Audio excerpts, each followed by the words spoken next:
Our mayor and council member Karen Hesse Smith are in Washington, D.C. at the Ports to Plains meeting representing our great city of San Angelo. So that's where our two girls are at.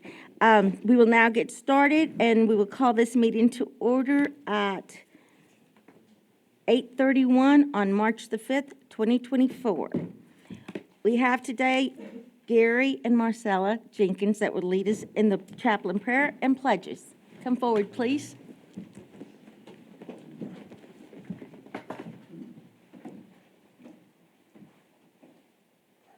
Good morning, everyone. Good morning.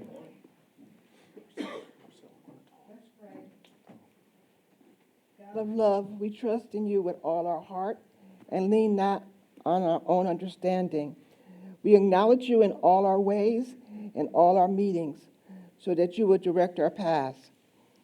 Father, we do not rely on ourselves for effective results, for we are only human and often make mistakes. It is you who knows all things. So, Father, have your divine way in this meeting. Oh, Heavenly Father, continue to protect our first responders, giving them wisdom that they need to do their jobs with excellence. Also give our call center the wisdom and peace that passes all understanding, that they can make wise decisions.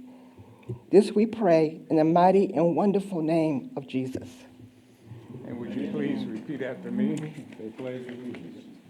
I pledge allegiance to the flag of the United States of America and to the republic for which it stands, one nation, under God, indivisible, with liberty and justice for all.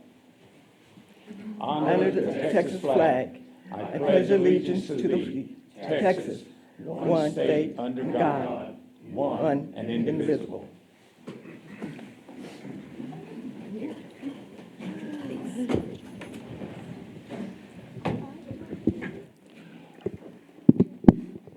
Okay, today we do not have any proclamations or recognitions, so we will go to public comment.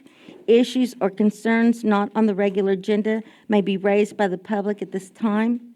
Citizens should speak from the podium, address all comments to the dais, begin by stating their name and address and single-member district, and limit their remarks to less than 3 minutes. Do we have any public comment? Chief Brody? Good morning, Council. Patrick Brody, Fire Chief, San Angelo.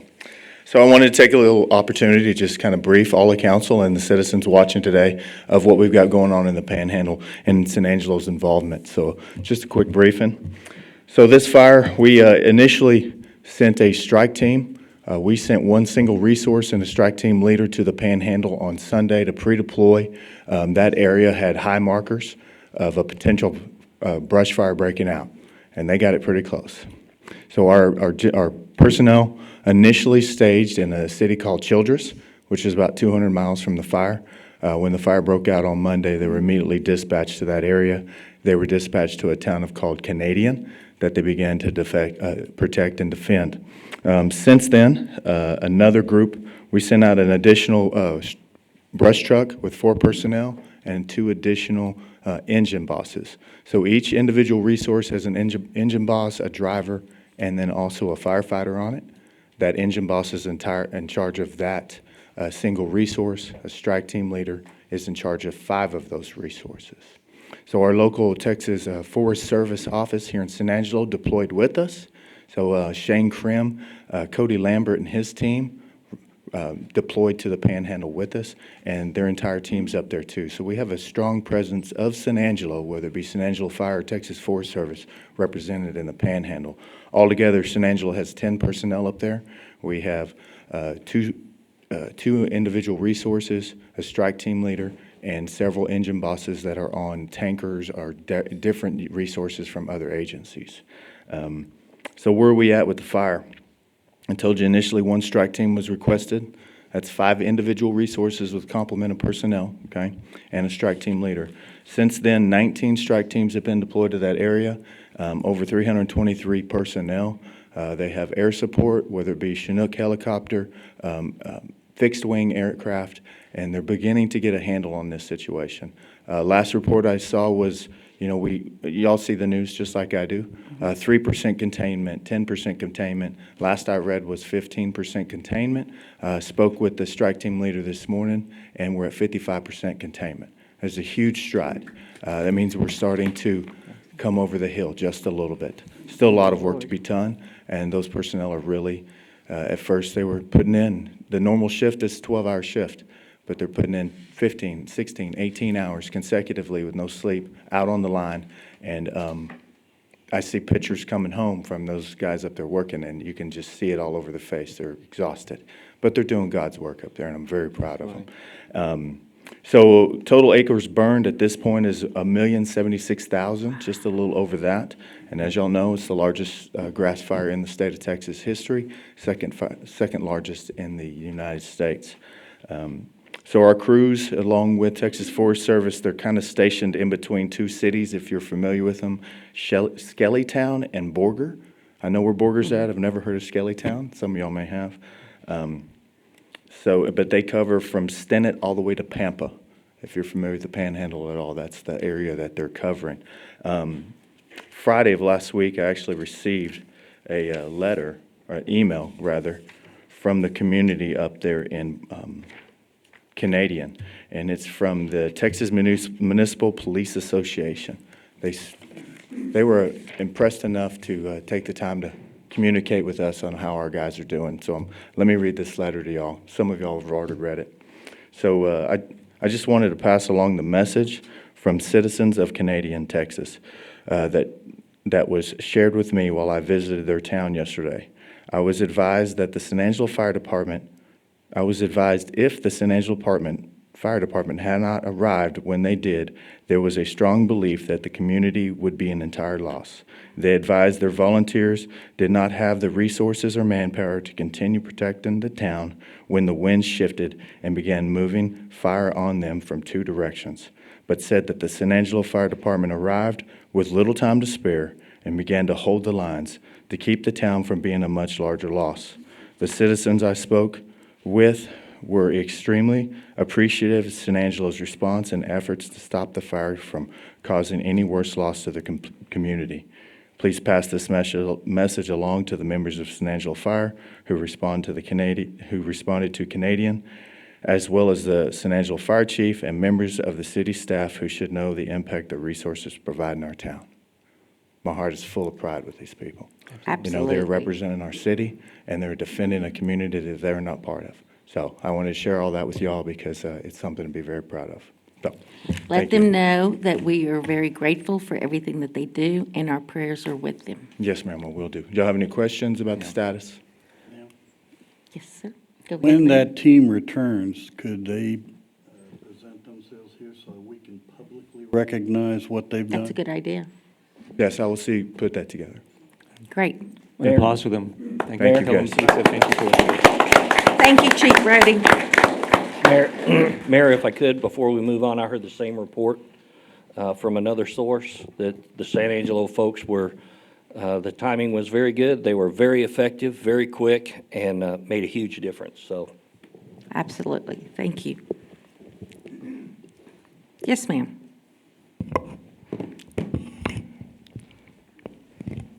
Excuse me while I get everything in place. I like y'all got a timer here. Did I just not notice that before? Oh, you did. Thank you very much. Okay, my name is Jackie Chestnut. I'm a licensed engineer in the state of Texas for 45 years, one of my proudest accomplishments. Back in the day when women weren't in this field, even close, I was the only one in my graduating class at the University of Texas at Austin in 1979 in every place I've ever worked as an engineer. And I've dealt with a lot of adversity in my 45 years, a lot that you will never experience. So I want to speak today on National Women's Month. We get a whole month. We're half the population, but they gave us a month. So I'm going to speak to that because it is my passion. I am a woman, one of two sexes, and I am a woman, so I speak as a woman, and that's the only way I can speak is as a woman. So the United States of America is 250 years old. I'm 67 years old. I've been here for 7 decades. I've worked very hard in this country for those 7 decades. Women's her story. It's not his story, it's her story. In 1913, we first got the right to vote. Can you imagine? We lived in a country where we couldn't vote. Even the slaves got to vote in 1868. We couldn't vote until 1913. We couldn't own property, 1920. We couldn't own property in our own names until 1935. We couldn't own property separate from our marriages until the 1950s. I'm one of the first women in the 1970s that was able to get financing on my own without a man's signature to buy my first home for $22,000 as a graduate from the University of Texas. That was quite a deal, okay? In 1989, working for Mobil Oil, I marched in the pin I wear now to mobilize for Women's March in 1989 to gain the rights to our bodies. We got the rights to our vote, the rights to our property, and the rights to our bodies.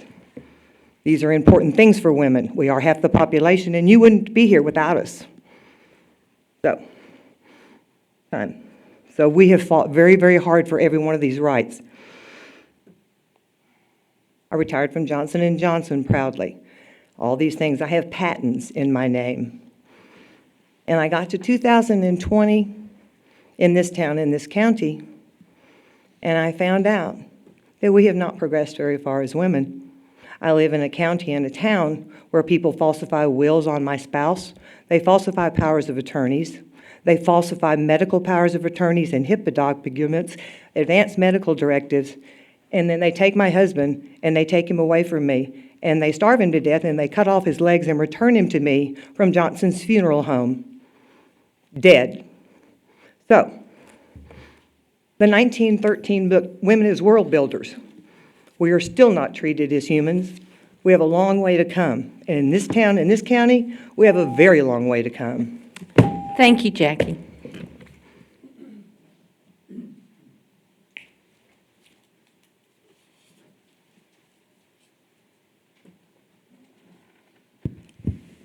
Morning, Council. Good morning. Shane Kelton, Executive Director of Public Works. Just wanted to give a quick update on the Nasworthy Bridge. I know y'all probably been getting phone calls about that as well as we get phone calls. And so while that's not a city asset or a city project, I do visit with TxDOT about it some. So we want to give you a quick update this morning. Visited with the TxDOT area engineer yesterday afternoon. And while we did hear rumors of the work crew walking off the job and even saw a couple reports on that, that is not the case. They were just clearly, they went from that job to another job, and now this morning they're back. So just want to give everybody an update and let everybody know that the work is progressing and moving forward. So, and if y'all have any questions, be glad to answer any, or if just wanted to let everybody know that the job is not stopped. We are moving forward. Shane, what's the date of completion? Not sure what their actually completion date is. They are planning hopefully to get the barriers on top of the bridge deck. They're aiming for like late April is kind of the time frame that they're kind of shooting for right now. Of course, that's dependent on weather and how the project moves forward, but that's kind of what they're looking at now to get the traffic back flowing again across the top of the actual bridge structure itself. And so they will still be doing more work underneath it. They are working this morning actually underneath the bridge structure. They are planning on, I think, Friday, as best they can tell right now, depending on the weather. We have that rain chance coming in on Thursday, but they are talking that maybe Friday they'll be back on top of the deck working on the bridge joints themselves. And so, but if everything kind of flows the way that they're shooting for, they're hoping by the end of April that they're through with the bridge deck and can remove all of the barricades and let traffic return to normal. Thank you. Lucy? Yes, Larry. Since Shane is up here talking about bridges, quick update on Oak Street Bridge and what they're doing out on Main Street. Okay, Oak Street Bridge, they're fixing to be wrapping up. They are nearing completion on that. Hope to be, the last I heard, their plan is to have it open by the end of the month. And so they have submitted their final lifting plan to TxDOT because they actually have to raise the bridge a little bit. So they've submitted a lifting plan for TxDOT to review. Once that's reviewed and everybody's comfortable and on the same page, they'll complete that portion of the project, and then it's just clean up and opening the bridge back up. And so they are aiming for the end of March to have the Oak Street Bridge back open. The Main Street overpass, that's actually where the Nasworthy Bridge crew went to assist with. And so they did do the major pour for the beam, where they had to tear that beam out, or a portion of that beam out to replace it. They did they did frame it, put the concrete back in it. That's what they've been doing for the past week and a half. And so that's completed now. They're still, I do not have a time frame on that. So as far as when they believe that they'll have that completed, but they, the hard part with the getting it framed up and getting it poured, they do have that complete at this point. If you find out, let me know. Both of those bridges are in District 3, and I get phone calls on a regular basis, so thank Very you. good. I'll follow up with text dot and get you that. So. Yes, Tom? Shane, while you're up here. Well, while he's No, we up here, can't. it's public comment. We really shouldn't be having Okay. too much of a dialogue, so we could put him on the agenda, though. I know he would love that. Okay, Thank you. thank y'all. Any further public comment? With no further public comment, we will close the section of the agenda today and move into the consent agenda. Larry, would you like to pull anything from the consent agenda? Item M. Item M. Harry? No, ma'am. Tom? I want to pull item L. Item L. And Tommy? No, ma'am. Okay. May I have a motion to approve all consent agenda with the exception of item L and M? So So moved. move. Second. Okay, we've got a second from Tom, but I don't know who. Just. Give it to Larry. Larry Give it to will Larry. take it. Larry. So Larry made the motion and Tom seconded it. Do we have any public comment on the consent agenda? With no comment, we'll take a vote. All in favor say aye. Aye. Motion passes 5-0. Okay, now we'll go to item L. Second reading of an ordinance Z23-21, a request to expand the open structure overlay map to include the following area of Angelo Heights neighborhood, the 1,000, 3,000, and 4,000 blocks of Catalina Drive, 2,000, 3,000 blocks of Nunez Drive, 1,000 block of Lewis Drive, and 1,000 block of Cordell Drive, 2,700 block of Eunice Drive, and 2,700 block of Erlene Drive. Aaron Lanoy, you're on. Yes, ma'am. Good morning, and thank you. City staff is going to request that we pull this item and table it so that we can do a little more research for some questions that have come up as far as how we would apply the open structure overlay rules. Okay. So we would like to potentially table that item. And I don't know if Councilman Thompson has a specific question at this time, or if you just want to No, table it's that. going the process with, thanks to Carl Word doing some research, discussion with y'all. Items came up yesterday. I appreciate it very much, Aaron. I think it deserves more attention for us to make sure we do it right as we move forward, and I appreciate your work on that very much. Yes, sir. Aaron, is there a specific date you want to table it to, so we might be able to address some notice issues through that process? Well, I hope we address the issues and could bring it back at the next council meeting on the 19th. Mr. Thompson, do you have any ideas from your reading of that's an appropriate time to bring that back? I think that'll be the next, we can bring back the next council. I think we're going to solve everything we need tomorrow morning. And just to clarify that, any changes we make would not require going back to a prior board? If we're just changing. As long as the map, that's so the yeah. case, then the next meeting is fine.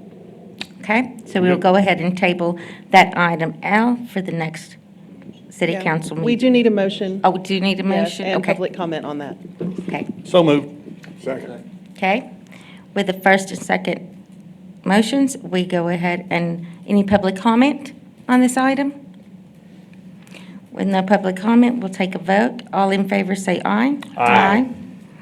5-0. And we'll go ahead and table that.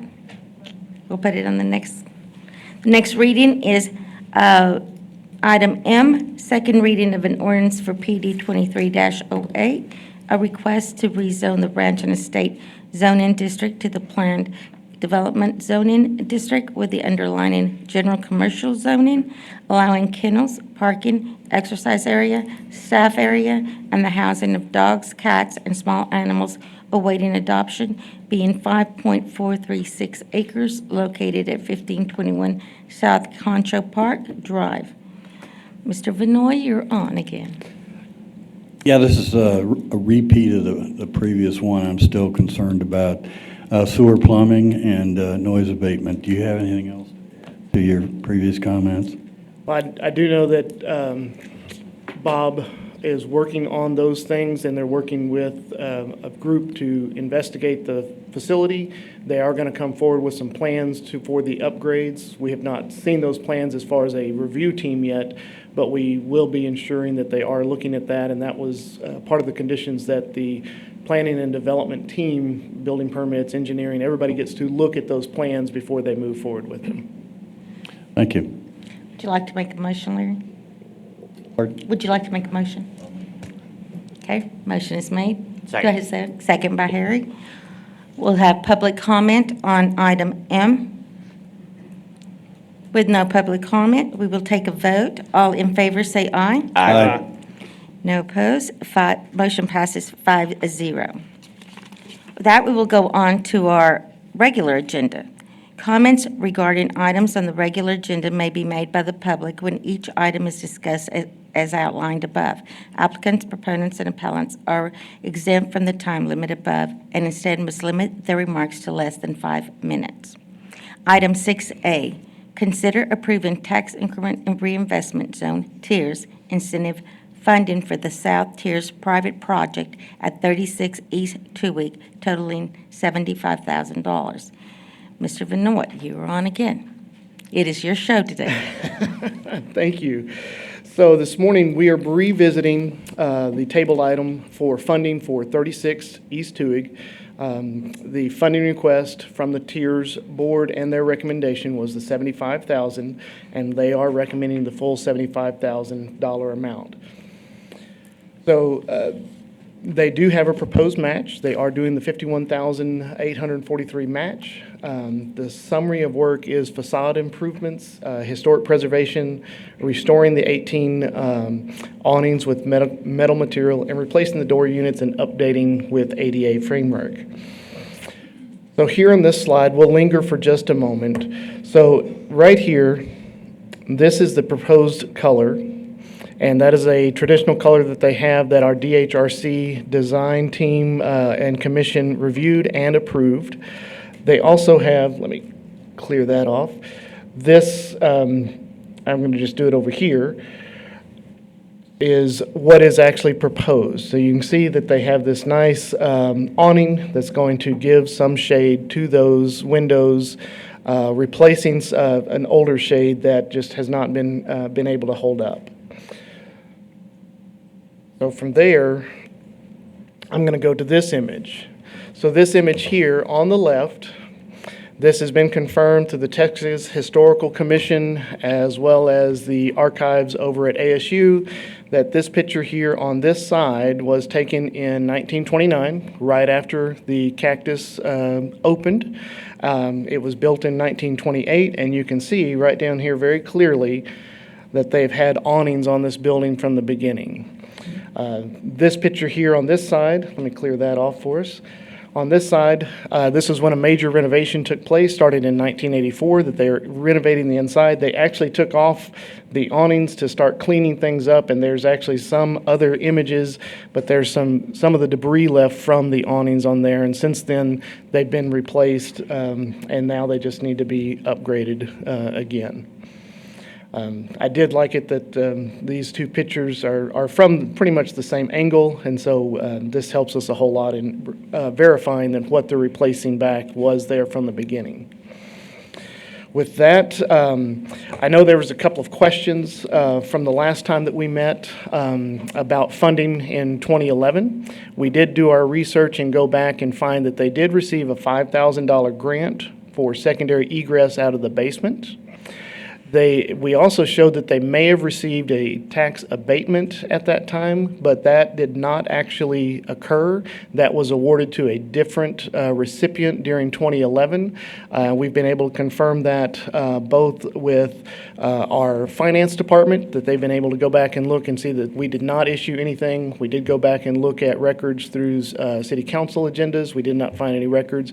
And we also talked with Bob Sheeman, who was running the program at the time, and said, no, it was actually a property at 217 South Chadburn that received the tax rebate that year. It was not the property at 36 East Tuig. With that, I'd be happy to answer any questions. So we do have the approval of DHRC, right? That is correct. Okay. All right, guys, do y'all have any questions? Council? Your district. This is in my district, so I'll make a motion to approve this as presented. There was 300-plus pages of background information, and I can tell you that I went through it more than once. The owner of this property started this process more than 2 years ago, and because of things that happened, here we are today again. I do not want to delay this any further. Okay, Harry has made the motion. Do I have a second? I'll second. Second by Tom Thompson. Do I have public comment? Yes, ma'am.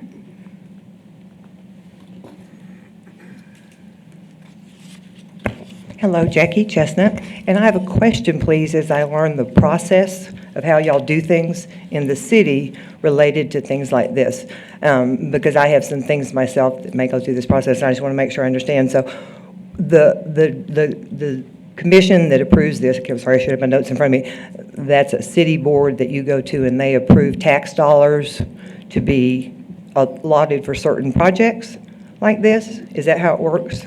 This is a time for public comment, not Okay. questions. I'm sure the Okay. planning staff would be happy to Okay. discuss any of your questions. So that's with what, you. yeah, okay, sorry, who do I go to? Aaron, right there.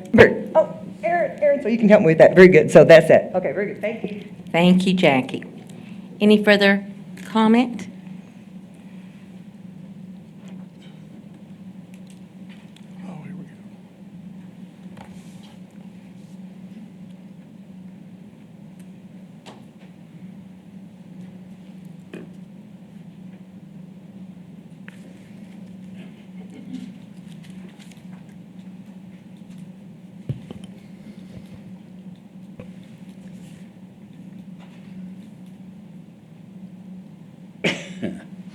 Zane White, District 6.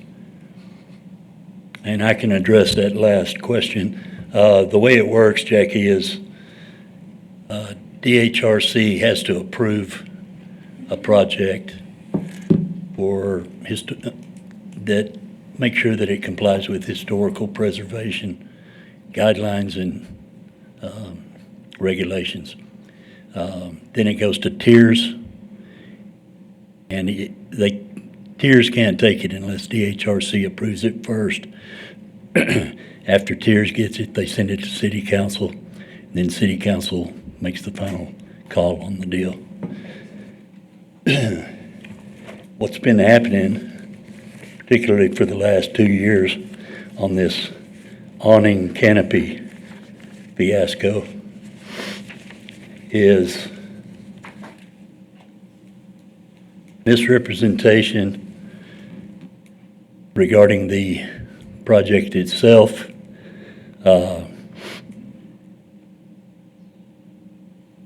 outrageous interference and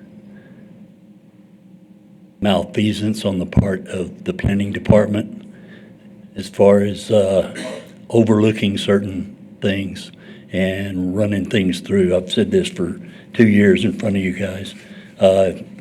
Project is Lee Pfluger's. It's documented. That's the sad thing. Things get overlooked, rules get changed, and that's what's been happening here. My last meeting here, I made it really clear that and it's proven as a fact, that the DHRC meeting that approved those metal awnings, that was an erroneous call. The reason it was an erroneous call was because the chairman asked whether or not the metal awnings were historically appropriate, and the planning representative said, and you can look this up on the YouTube video for January 26, 2024, from 31 minutes and 26 seconds to 31 minutes and 48 seconds. Sherry said, looking at the city's historic preservation design guidelines, metal canopies can be considered. It is in the Interior Secretary's design elements if they maintain a similar look and color to the existing cloth canopy. That's false information. That's a fact that it's false information. It's easily verifiable. That is the one thing that approval hinged on, was, are they historically appropriate? They aren't. And that started the ball rolling. Then tears.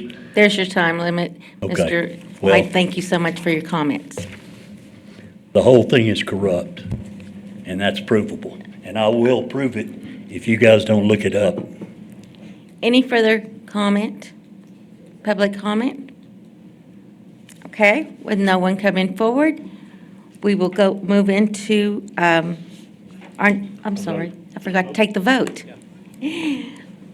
With that being said, let's take a vote on item A. All in favor? Say Aye. aye, please. That would be a 5-0 vote, and motion passes. Item B, discussion, direction, and possible action on the following. Number 1, amendments to Section 406, bed and breakfast establishment and short-term rentals of the zoning ordinance. 2, consider a resolution calling a joint public hearing of the City Council and the Planning Commission regarding amendments to Section 406, bed and breakfast and short-term rentals of the zoning ordinance. Section 313, use table of the zoning ordinance, and establishing alternative notice procedures. Mr. Vanoy, you're on again. Thank you, Mayor Gonzalez. That's good to say today. But thank you, City Council, for allowing us to come and present a discussion item. We're just looking for some direction and maybe a request at the end of this discussion of what our next steps should be. So city staff has been working with Planning Commission over the last few months, I'd say 3 to 4 months, about looking at our short-term rental and bed and breakfast ordinance to modify some things to be updated. What I wanted to go through very quickly first was just the purpose statements out of our zoning ordinance to kind of remind us of why we have our zoning ordinance and why we want to do some regulations for short-term rentals and bed and breakfast. So again, why do we want to modify it? And it's, again, promote beneficial and appropriate development of all land and most desirable use of land in accordance with a well-considered plan, protect character and establish pattern of desirable development in each area, prevent or minimize land use incompatibilities and conflicts among different land uses, maintain property values by stabilizing expectations and ensuring predictability in development, and establish process that effectively and fairly applies regulations and standards of zoning ordinance and respects for rights of property owners and interests of citizens. So those are our purpose statements that our department looks at any time that we're trying to make a change or bring something forward. So I talk about our short-term rental and bed and breakfast. Our goals with doing this is to protect the health and safety of our neighborhoods, citizens and visitors, with emphasis on child safety around school properties. Our other goal is to provide a streamlined review and renewal process for short-term rentals and bed and breakfast property owners where they know expectations of ordinance and consequences for not following the ordinance. The third goal was to provide for continued growth of commercial and multifamily areas which are appropriate locations close to community amenities as locations for short-term rental and bed and breakfast properties. So those are our goals that we're trying to do with some of our modifications with Section 406. So as you know, these are some of the repeat things, but I'm going to go through these fairly quickly. In the discussion is a reference to a license requirement instead of the conditional use. We're saying, okay, let's just keep the conditional use. There's not really a separate license process per se.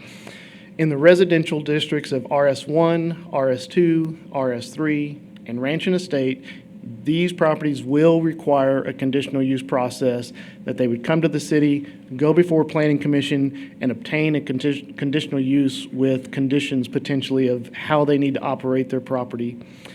Also in those districts, there will be a 500-foot separation between the properties from property line to property line, as well as a 500-foot separation from public schools. And that separation from the public schools is from the areas in which the children, students, and everything are working and being educated. Currently, our ordinance says neither of those would be a variable per ordinance, which means they could not go to the Zoning Board of Adjustment. In commercial districts, there would be no conditional use required, and of course, it's got general commercial, heavy commercial, office warehouse, office commercial, neighborhood center, heavy commercial, light manufacturing, heavy manufacturing. We'd also eliminate the requirements that are no longer allowed, specifically talking about outdoor gatherings. You can't really prevent those. If you're able to have a Christmas party at your house and invite all your friends, why can't you do that at a short-term rental? Same thing with the road pavement.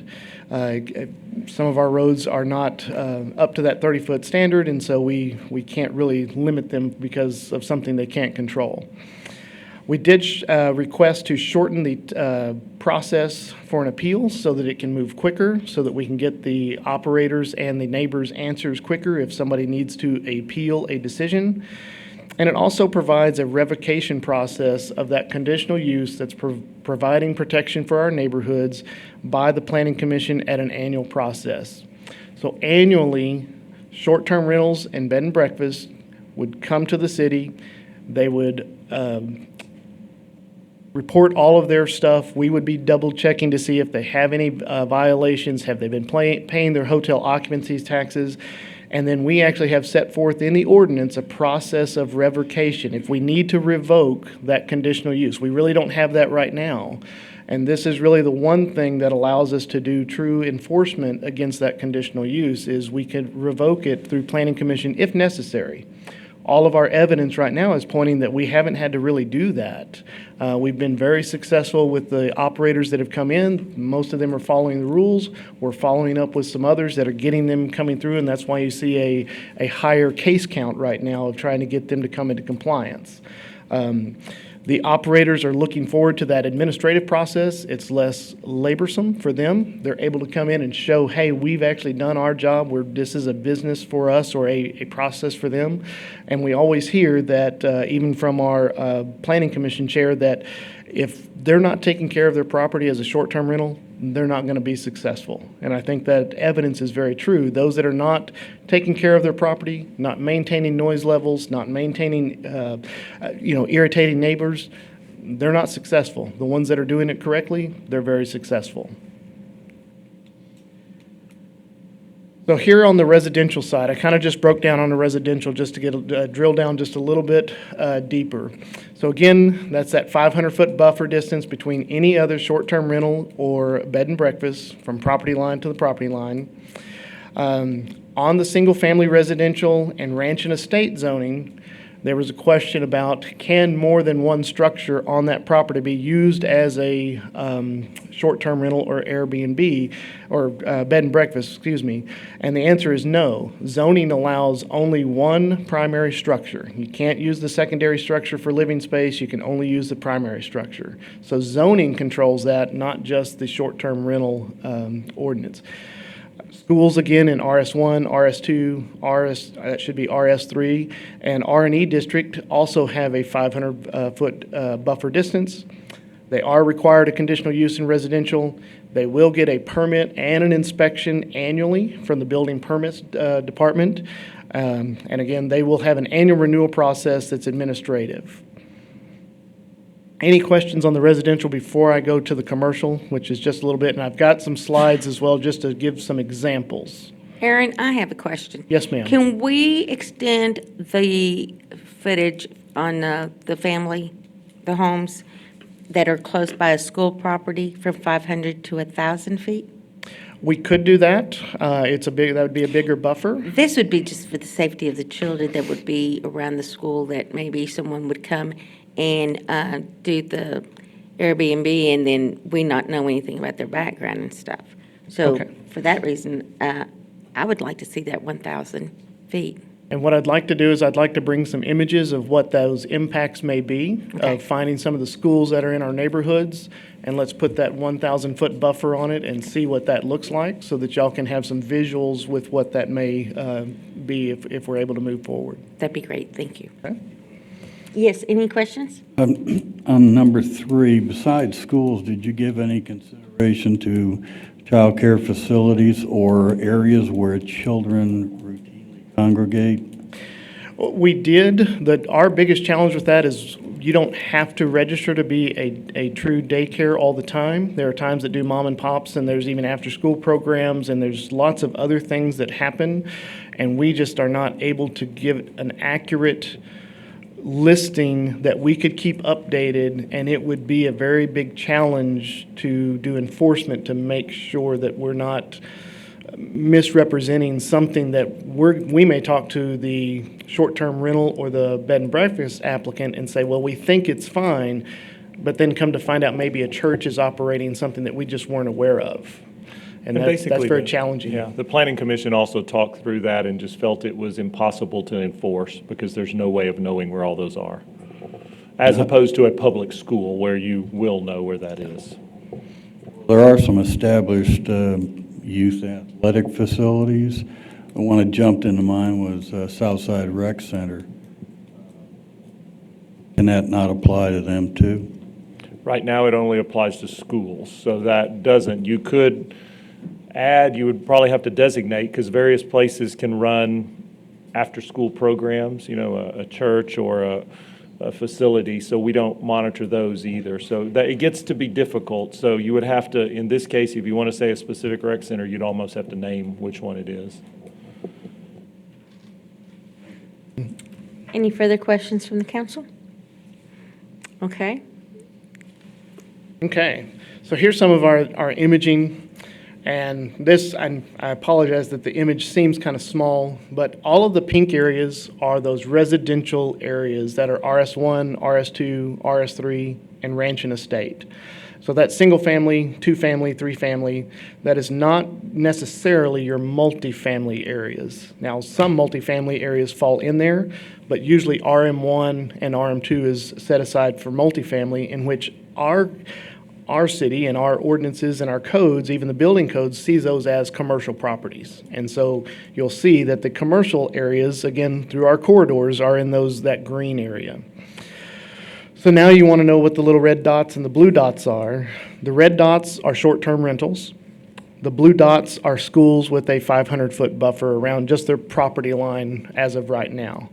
Now you can see from this expanded view, there are some schools that are definitely neighborhood schools, and then you have some schools that are adjacent to commercial areas and neighborhoods, and then you have some schools that are clearly in the commercial area. And I've got a kind of a zoomed in of an area in just a moment.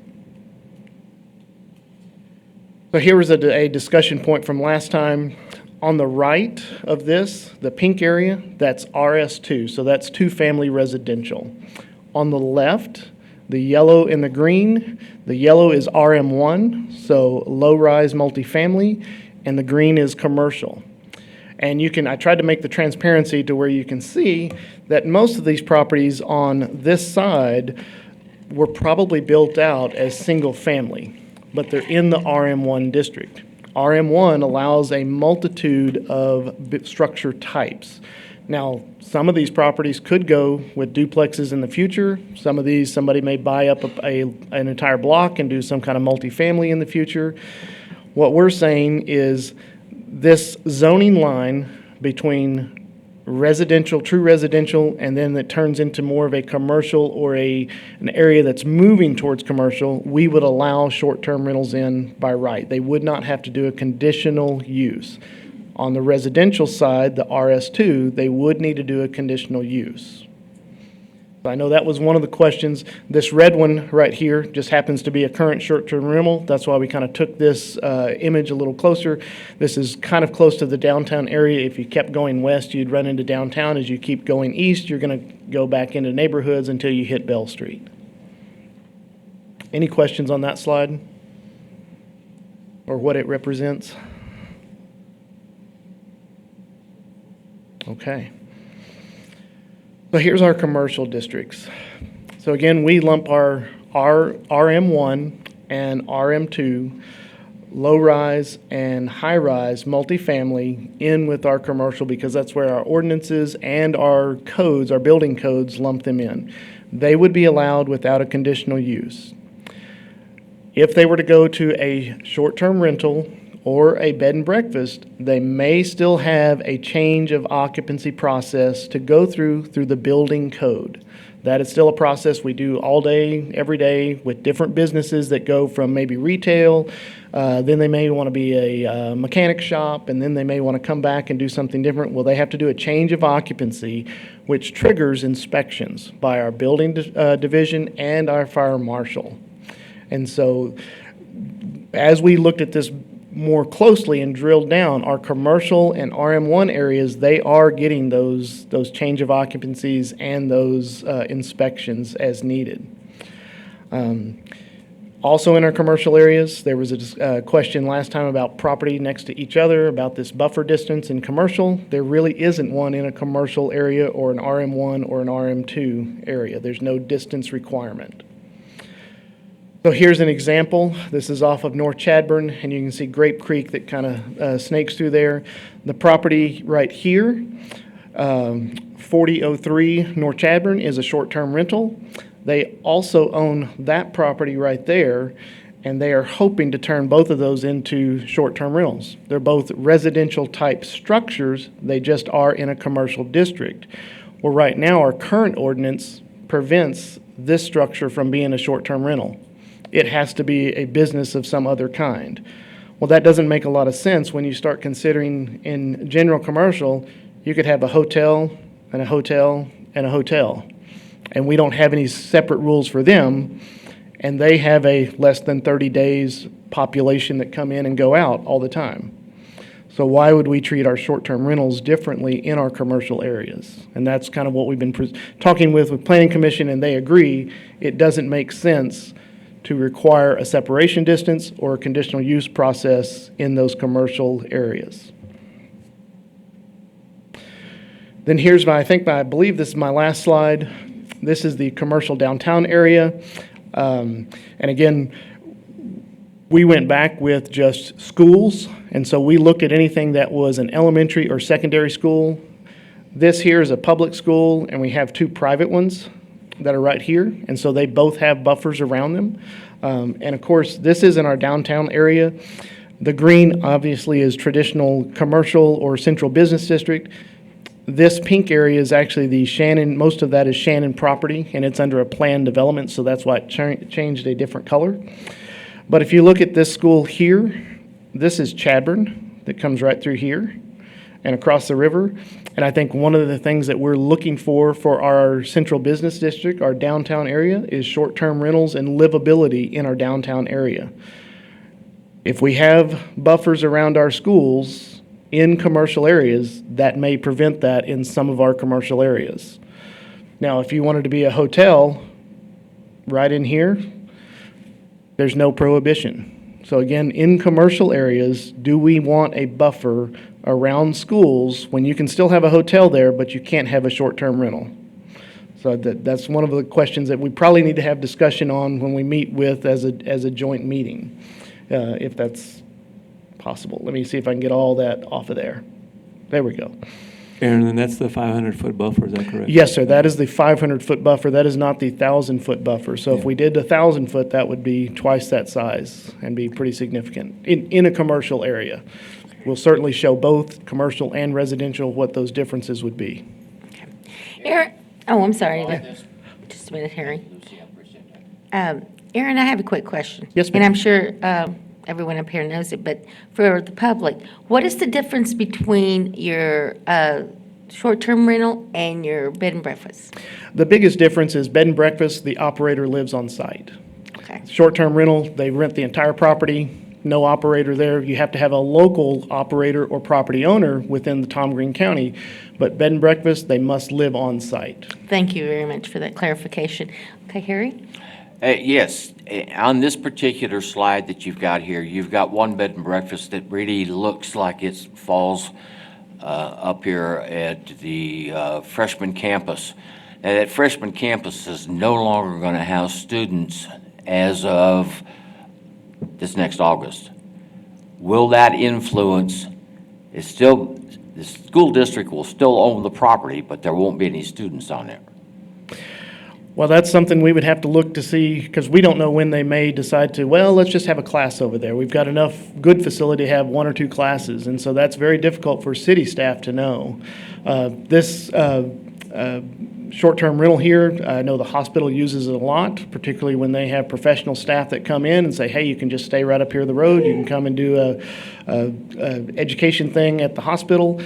So I think it would be very challenging for us to know, particularly as a school that, unless they sold the property and somebody new bought the property that we knew was not an education facility. But that it'd be very difficult to know in the future, are they having students there until we've already maybe made a decision, and then that causes problems. And the reason I asked that question is I know Shannon would like to have additional properties as STRs because they have people from out of town coming for example, cancer treatment or heart treatments, whatever the case may be, and those relatives would like to be close to where the hospital is at. So anyway, it's something I think we need to see if there's a resolution on. And Harry, I think that's the reason staff and even the planning commission really recommends that in commercial districts, if a school's in that commercial district, you don't count that. The commercial district, it's allowed by right, because you can have a hotel right there beside it. We're not going to restrict them. So why should we treat something else different in that commercial district? So we would recommend commercial district, school or not, it's allowed. No buffer.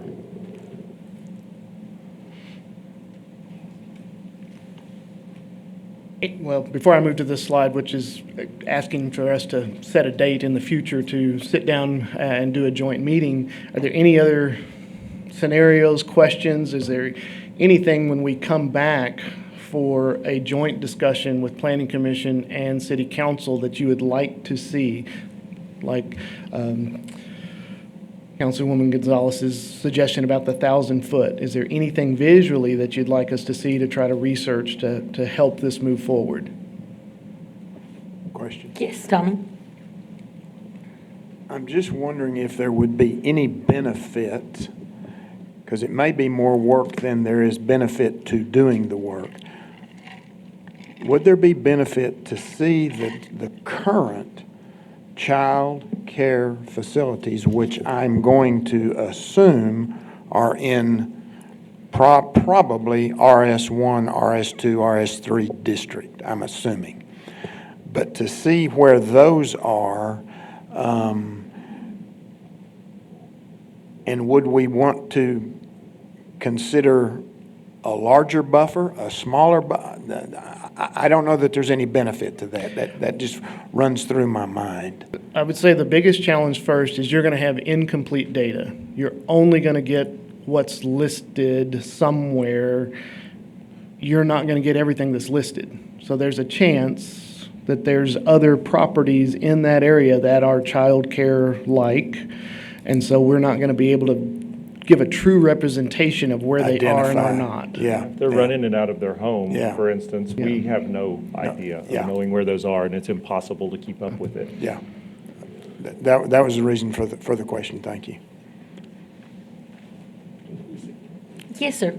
Go ahead, Tom. Aaron, when we come back to do our joint meeting, a concern I have is, after listening to what we were discussed some in executive the last time we met, existing short-term rentals and what our pending reach is going to do to those that exist.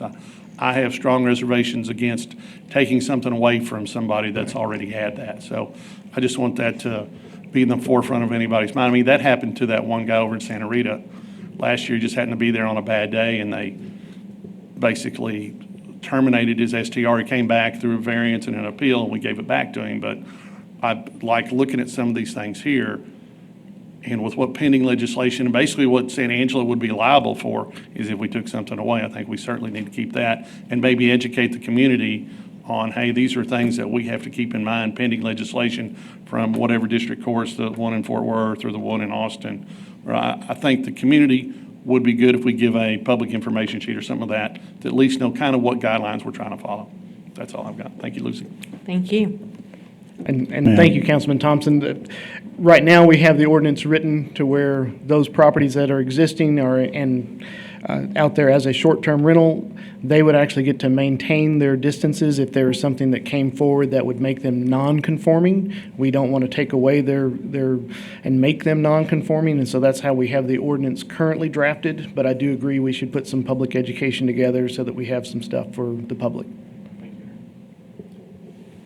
Yes, Larry? Early on in this discussion, I believe one of the situations that provoked this was zero lot line houses, patio homes. Still feel a little uncomfortable about this. Yeah. So those would fall into the RS3 typically. Those are RS3 zoned homes. And so in RS3, they would fall into all of the, let me get back here to that residential slide. They would fall into all of these requirements. So they would still have the 500-foot separation. They would still have the buffer from the schools. They would still have the conditional use process that they would have to go through and a revocation process in case they were a bad player for some reason. So our RS3 districts, that's why we intentionally put them in there. Now, RM1 does allow some zero lot line homes, but most folks are looking at the RM1 as a smaller lot line. And I think that's more of a zoning ordinance issue than a short-term rental issue. And I think we were going to look at how to address that in the future.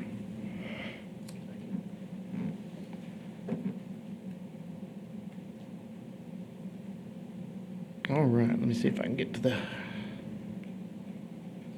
go the right way here. So if there are no other questions at this moment, I'm going to say that this is what the city staff and planning commission is recommending to move forward, is an amendment and update of section 406 to the zoning ordinance, an amendment and update to section 313, which is our use table with reference of short-term rentals and bed and breakfast establishments of where they're allowed or where they need a conditional use. We are requesting a date of April 16th, 2024, which is about 6 weeks away approximately, that we want to make sure that we have ample time for the public to come and talk with us, if any of the operators want to come and talk to us, so that we can put this on our website and folks can digest the draft ordinance to see if we need to make any changes, so that we can have a good solid meeting with a joint meeting on April the 16th. With that, we would need to do the proper noticing with the Texas Open Meetings Act, which would be a public posting, a newspaper notice, and a website notice. And that meeting on the 16th of April would be a joint meeting, a combined meeting of Planning Commission and City Council. Is everyone available that day? What day of the week is it? It's Tuesday. the Regular 16th. meeting day, yeah. It's a regular meeting, okay. Yeah, we didn't want to throw you a curveball, too bad. Thank you. Okay, do we have any further questions from the council? No, but I think we're all in favor. Yeah, I'd say schedule it on the 16th. Do we need an actual motion? Yes. With no further questions, do I have a motion for approval on item B? So, Second, Larry. Larry made a second, and Harry made the first motion. So with that, do we have public comment? Jackie, come on up.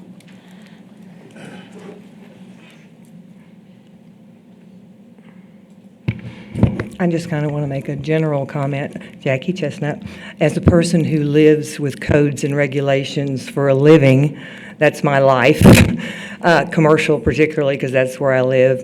And in dealing with this as we're moving into residential and all of the things that we're looking at regulating in residential as we move in this, and I've watched this process over the years, I would caution everyone here that the bottom line of what we're supposed to do is cost versus containment. And as we put more and more of these regulations in place, and you all are tasked with keeping these regulated, and we're already not able to regulate what we have, that when you look at saying, or how are you going to go out and check these 500 feet and all these other things on a regular basis to control these things you write in paper, how are you going to do it, and who's going to do it, and how are you going to pay for it? And also the people that are just simply trying to run a business out of their home. My brother has one of these short-term rentals. You're over-regulating them, and then do you start applying ADA regulations? How far do you go with the regulations of commercial when you move into this kind of stuff? Residential, we don't have to apply these things. So that becomes a question as well. And I would love to be more involved in the discussion because I think we need to back off on some of this limiting of everybody's lives with these government controls where you want to come in and do this. Because we're just trying to live our lives out here and make our lives go along and live our lives. And every time you put one of these regulations in control, you limit that. And you cost us money and you cost you money. And the government already can't pay for its own self anyway. Because after all, you're not a business. You're the government. We run businesses out here and we put the money in there because we supply the money. So I would ask y'all to start looking at your regulations as I sit here and I go through all this stuff and see what you're proposing for a person like me who simply wants to run a short-term rental out of a home that I own in this city. And how much is that going to cost me? And the question becomes, am I going to do that now?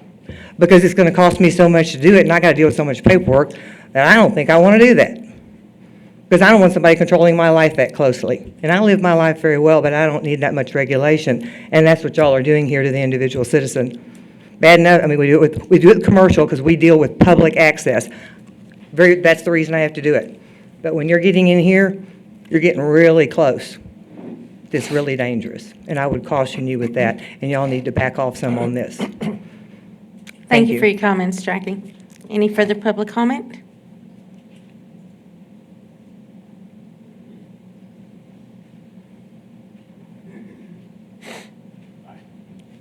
My name is Doug Robinson. I own a couple of short-term rentals. Been doing it for about a year.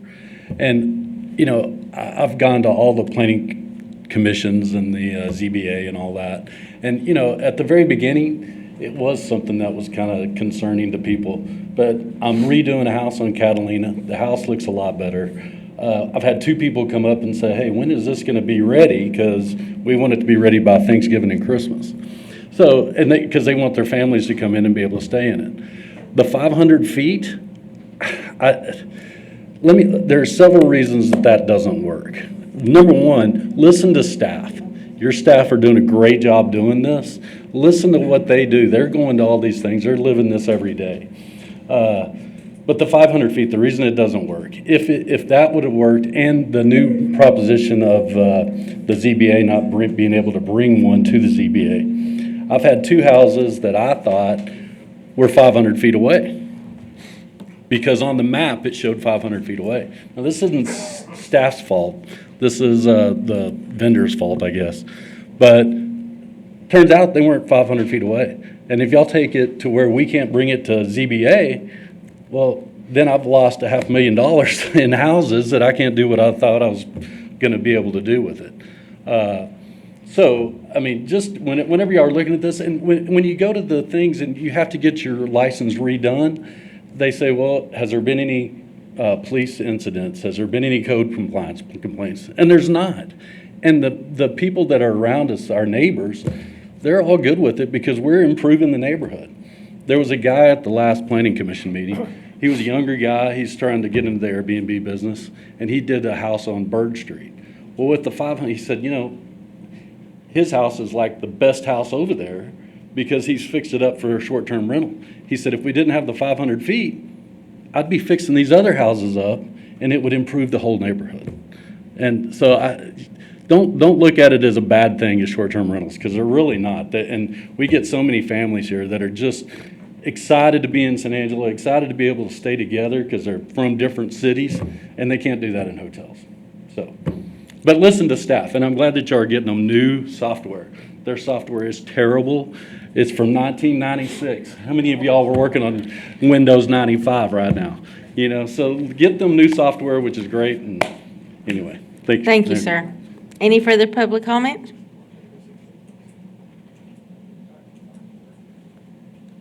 Okay, with no further public comment, we will take a vote. That's where I'm at. Take a vote. All in favor of item B, say aye. Aye. Motion passes 5-0. Now, there is no executive session, so we will go 8B. Due to that fact, we will no consideration in any items. 8B is consider approving various board nominations. Design and Historic Review Commission, Brooks Weiner, SMD 6 to the first term ending in September 2025.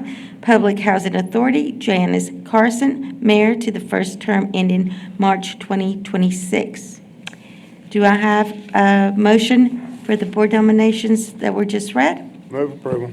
Second. Second by Thompson.